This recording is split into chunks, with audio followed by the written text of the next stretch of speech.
In the previous lesson, I illustrated the application of the StoNED approach in the empirical case of Finnish electricity distribution networks. So in this lesson, I will then go into more detail about the estimation, and I try to clarify the estimation approach. What is it based on? So firstly, if you recall this taxonomy of methods, so remember that we have covered the parametric approach leading to SFA approach, and in the non-parametric side, we have considered the DEA approach. So I will start by considering the StoNED as the combination of DEA and SFA as we discussed in the previous lesson, and then later I will also connect to this convex regression and corrected CNLS approaches that you can find also in this axiomatic stream as along with the DEA. So recall this unified model of frontier where we have some non-parametric specification of the frontier production function. So like in previous lesson, I'm thinking about this F as some axiomatic non-parametric frontier that satisfies certain shape constraints like being monotonic, increasing, and concave, perhaps also constant returns to scale.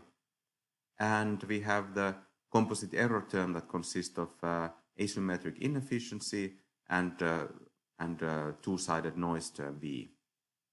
So my presentation will be quite heavily based on this book chapter that we had in Handbook on DEA, Volume 2. And this will give a lot of detailed presentation of not only the StoNED approach, but also the different specifications, and it is included in the reading material of the course.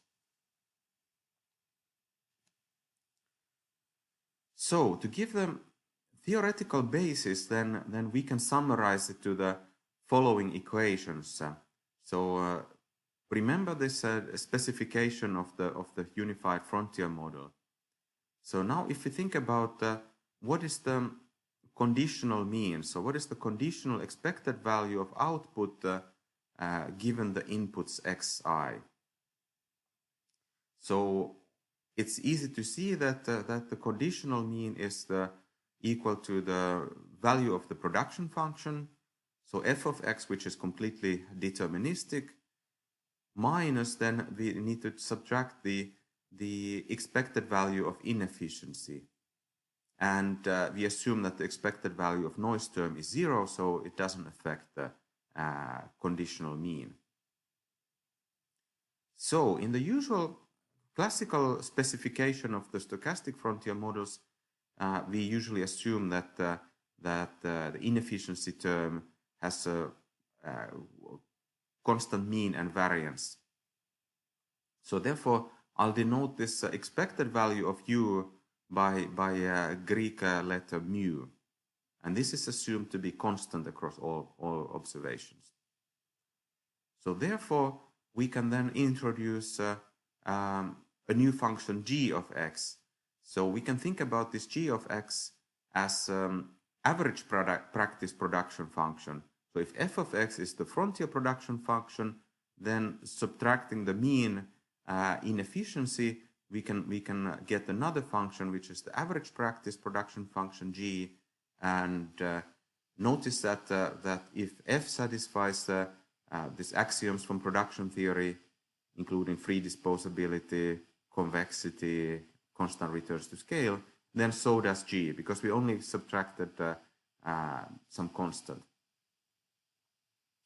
And then I will show later that this function g can be consistently estimated by so-called convex regression or convex non-parametric least squares.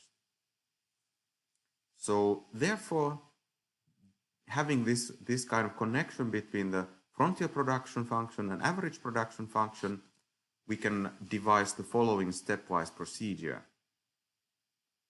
So in the first step, we will estimate the average practice production function g by using so-called convex non-parametric least squares, or CNLS.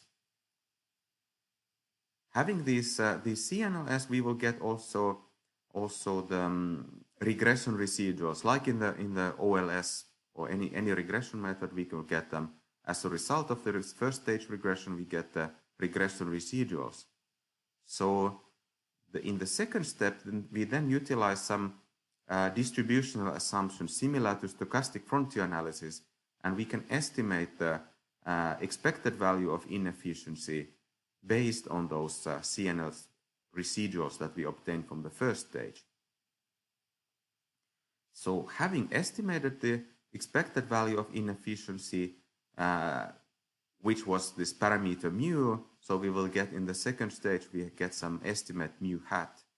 So in the third stage, we can then simply adjust our estimated average practice production function G by adding this expected value of inefficiency. So that's this mu hat.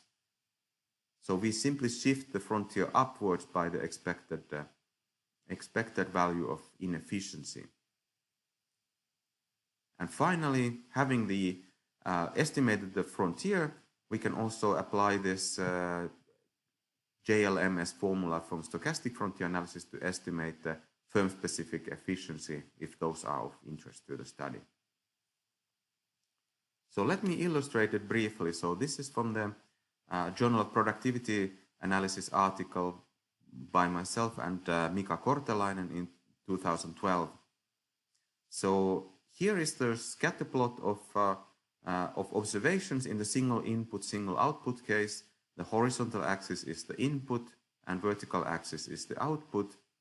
So notice that in the first stage, we apply the CNLS convex regression technique to estimate the average practice. And this average practice production function in this kind of two-dimensional case is this piecewise linear gray color line indicated in the middle of the cloud of points. So notice that the CNLS gives a piecewise linear function similar to DEA, but in contrast to DEA, it doesn't envelop all of the observations, but rather it's fitted to the middle of the cloud of data. So given this kind of central tendency or average practice production function, then in the second stage, we use the deviations from this gray line to estimate what is the expected value of inefficiency. And having estimated that, then we simply make a parallel shift of the CNLS curve to shift it upwards to estimate the frontier. And as this figure illustrates, and as we will discuss in later part of this theme number 4, there are two ways to do it.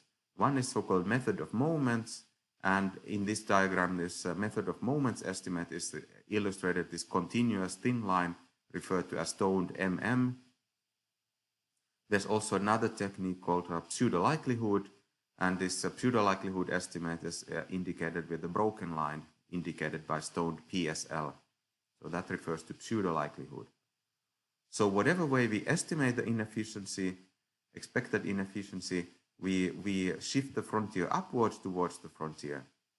And in this illustrative example, notice that this piecewise linear frontier actually comes relatively close to this true production function in this simulated example. So these data are simulated, and we know actually where the true frontier was in this kind of simulation setting.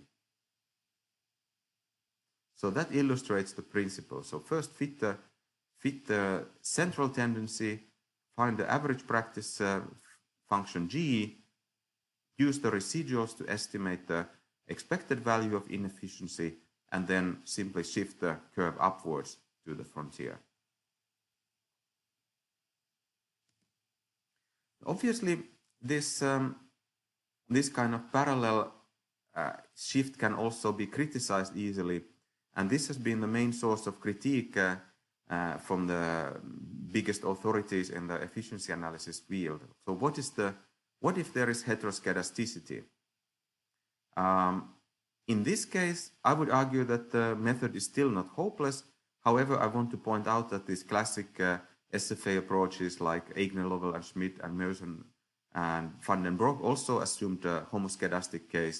So in my mind, it's kind of unfair to criticize the method by the assumptions that we are making. Everybody is making some assumptions, but I want to illustrate that it's not also a hopeless approach if we have heteroscedasticity, because still, if we estimate the first stage by convex regression, we can still estimate the conditional mean. So here is, of course, an important point to note that if there is a very severe heteroscedasticity, and if the heteroscedasticity is of certain type, it's possible that the heteroscedasticity term can violate the concavity. So if the frontier production function f is concave, it's not always self-evident that the average practice function is still concave. However, this is possible to avoid. Of course, it's possible to use some other estimator in the first step. For example, we will talk about how we can relax convexity in the next lecture. So this is also, in my view, not a valid critique against the method, because we can also relax convexity if that is considered a problem. Further, we always need some kind of model of heteroscedasticity, so it's always possible to test, is this violation of convexity so severe that it would violate convexity of G? So that's not a valid critique against the method in my view. Of course, we need to be careful of the potential violations of the concavity assumption. In the second stage, we can then apply certain specification of the stochastic frontier estimation that allows for heteroscedasticity of U. And there are several extensions of the classical SFA models which allow for heteroscedasticity of U. So this can be dealt with in the second stage. And finally, having estimated some model of heteroscedastic inefficiency term, we can then, instead of the parallel shift, we can make a shift that depends on the x variable. So notice that the shift doesn't have to be parallel. And indeed, for example, if we have the multiplicative formulation, the shift can be also proportionate shift rather than parallel shift. So it could also adjust the slope rather than just the intercept. So in my mind, this critique about heteroscedasticity is not really valid. It's kind of focuses only on some restrictive specification of the StoNED approach, and doesn't allow for the potential extensions.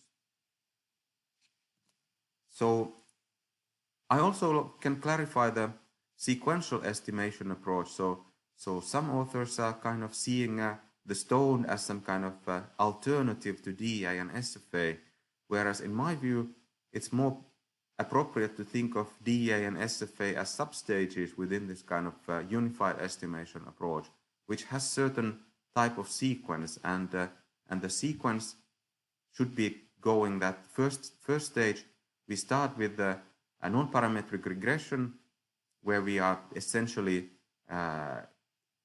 taking care of the noise, and in the second stage we then apply the SFA techniques to further decompose this composite error term to inefficiency and noise parts.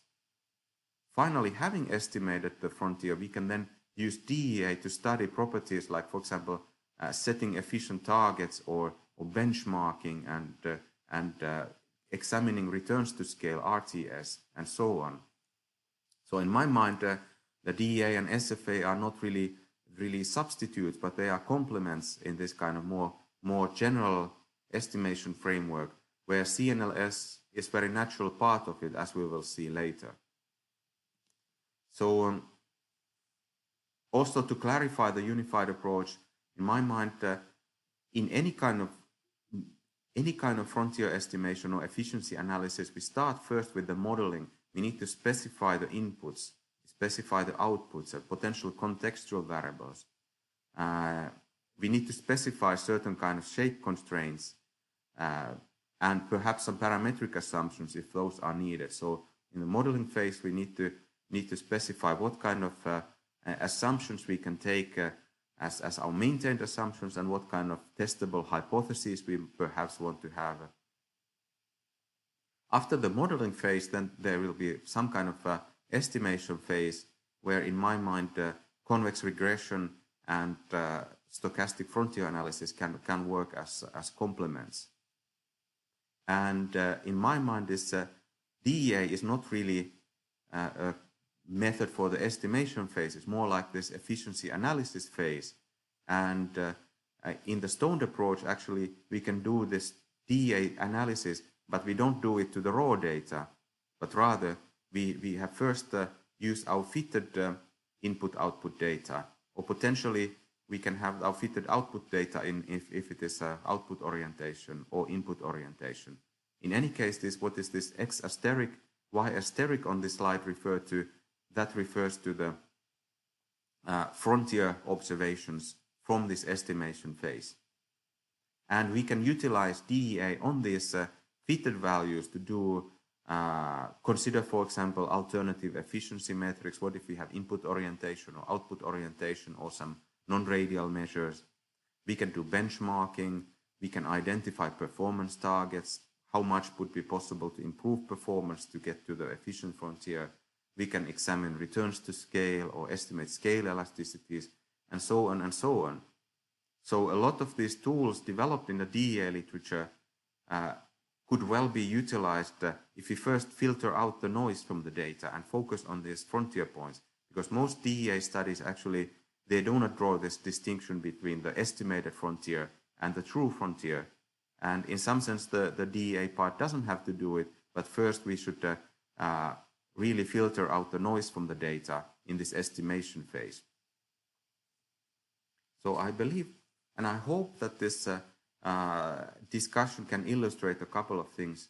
So firstly, I do not see the StoNED approach really as a direct competitor to DEA or SFA.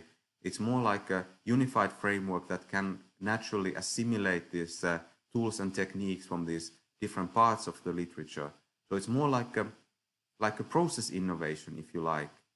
So here I have taken this kind of illustrative figure from the study by Emrojanath and De Witte in EJOR, where it also kind of illustrates that this efficiency analysis is always a process which starts first by this concept and objective. So what is the research question? What do we want to achieve with it? Then we specify our inputs and outputs, do, for example, some kind of exploratory data analysis before going to the modeling. And this more structured part of efficiency analysis that I have considered then look into this convex regression, followed by stochastic frontier analysis phase, followed by DEA phase, and finally we will get some results. But then this process, of course, continues. We reflect back to the concepts and objectives, perhaps do some hypothesis testing, perhaps there's some need to revise our model and re-estimate, and so on and so on. And of course, efficiency analysis, in the case of a company or like energy regulation, it's a continuous process. So after having the results, then in the next period, we then need to revise our concepts and objectives. Maybe there's need for further development. Maybe there's new data coming in, and therefore this would be then a continuous process. So in this lesson, I have clarified still from more like conceptual setting, how the StoNED estimation proceed, and I indicated this stepwise procedure consisting of 4 steps. So in the next lesson, I will go in more detail to this first step, the convex regression. And this is so it can be seen as an extension of the DEA framework to a more general setting. So next lesson then focuses on this first stage of the StoNED approach in more detail.